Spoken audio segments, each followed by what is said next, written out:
Here's a short little clip here I just found of a trip down to Baja, dive trip.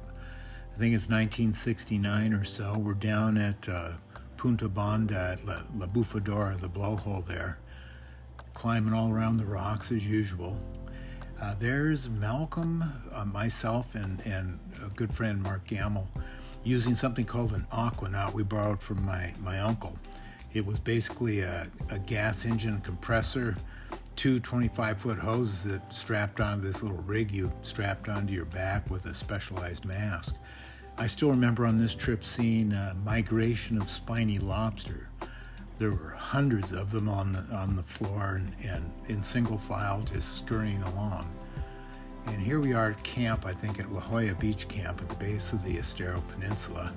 I think Malcolm's making us a gourmet breakfast, or maybe that's me, hell, I don't know.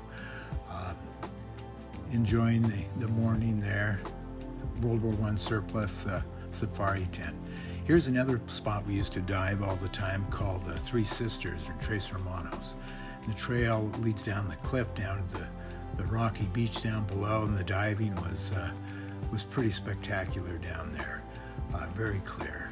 Of course, no trip to Mexico when we were kids, kind of old kids in this one, but it always involved some fireworks of some kind. I still remember a trip one time, we're probably about 7 years old. Malcolm had a match in one hand, a firecracker in the other, lit the firecracker and threw the lit match to the ground and looked down at the ground waiting for it to explode. And I couldn't say anything, it happened so fast. I watched the thing go off between his fingers, and his index finger and thumb came apart. I'm surprised that either one of us still have fingers and toes to this day. Hey, there's a good little scene right there. Steven Spielberg would be proud.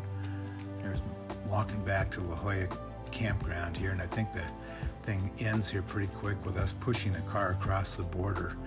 I guess we were cheaper than gas, so all right, we'll talk later. Bye-bye.